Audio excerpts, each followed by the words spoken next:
बॉलीवुड में जिन सदाबहार अभिनेत्रियों का नाम लिया जाता है उनमें रेखा सबसे ऊपर है। दमदार अभिनय के साथ रेखा अपनी दिलकश आवाज और खूबसूरती के लिए जानी जाती है।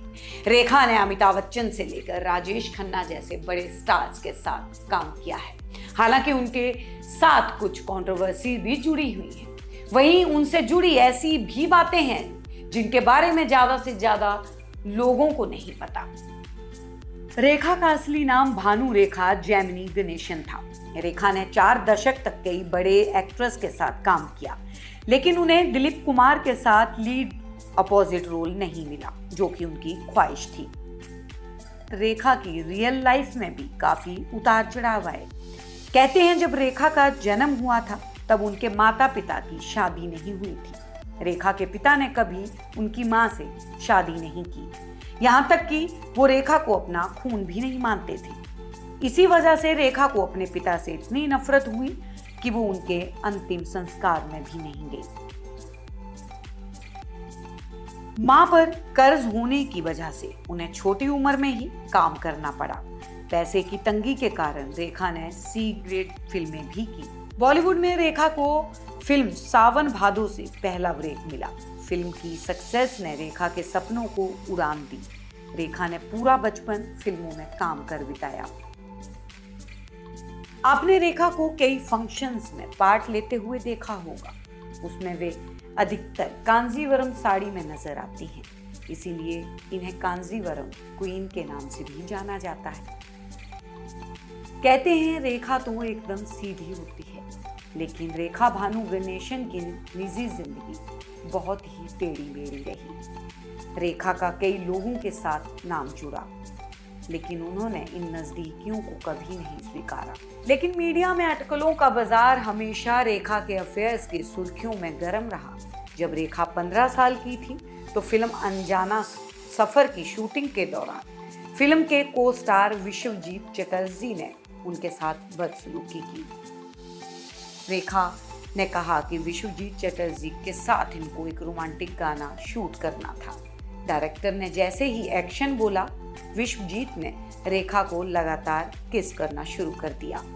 वे लगातार किस करते रहे। रेखा बहुत असहज महसूस कर रही थी। डायरेक्टर ने उस समय कट नहीं बोला था और कैमरा रोल हो रहा था। वहीं दूसरी ओर सेट पर मौजूद क्रू भी सीटियां मार रहे थे। ये मामला इतना बढ़ गया था कि इस सीन को काटने के लिए सेंसर बोर्ड ने कई कोशिश की, लेकिन सीन फिल्म से कट नहीं हुआ। मामला कोर्ट तक पहुंचा, जिसके बाद अमेरिका की लाइफ मैगजीन ने इस पर कवर स्टोरी की थी। अमिताभ के आने से रेखा की जिंदगी के मायने ही बदल गए। फिर शुरू हुई एक ऐसी प्रेम कहानी जो जमाने भर के लिए मिसाल बन गई। इस प्रेम कहानी में बेपनाह मोहब्बत थी, जुनून था, वफाई थी, बेवफाई थी, खुशियां थी, दर्द था और बिछड़न थी। अमिताभ रेखा का इश्क कहने के लिए तो छुपा रहा, लेकिन उनकी प्रेम कहानियां हवाओं में तैरती रही। ये मोहब्बत का वो सिलसिला था जिसका जादू गुजरता वक्त भी कम ना कर सका। अमिताभ रेखा पहली बार फिल्म दो अनजाने में नजर आए थे। रेखा से मुलाकात के 3 साल पहले अमिताभ जया भादुरी से शादी कर चुके थे और बॉलीवुड में स्टार भी बन चुके थे। वहीं रेखा को कोई अभिनेत्री के तौर पर गंभीरता से नहीं लेता था। फिल्म के सेट पर अमिताभ से मुलाकात के बाद रेखा का कायाकल्प हुआ। अमिताभ का ऐसा जादू हुआ कि रेखा अपने काम को पहले से ज्यादा संजीदगी के साथ लेने लगी। फिल्म दो अनजाने हिट होते ही बॉलीवुड को एक खूबसूरत जोड़ी मिल चुकी थी। फिल्मों की खूबसूरत जोड़ी की केमिस्ट्री अब रियल लाइफ में भी एंट्री मार चुकी थी। फिल्म गंगा की सौगंध के सेट पर अमिताभ ने रेखा को परेशान करने वाले एक शख्स की पिटाई तक कर दी, जिससे दोनों के अफेयर की खबरें जया तक पहुंच गईं। रेखा खुद अपने करीबियों से अपने इश्क और रिस्क का जिक्र करने लगी, लेकिन कोई था जो इस लव स्टोरी को नकार रहा था। वो थे अमिताभ बच्चन। रेखा चाहती थी कि अमिताभ इस रिश्ते पर बात करे, लेकिन वो कभी खुलकर नहीं बोले। एक बार रेखा तो पार्टी में सिंदूर और मंगलसूत्र पहनकर पहुंच गई। तभी दबी जुबान से आवाज उठने लगी कि रेखा और अमिताभ ने शादी तो नहीं कर ली। रेखा और अमिताभ की बढ़ती नजदीकियों की वजह से जया बेहद परेशान रहती थी।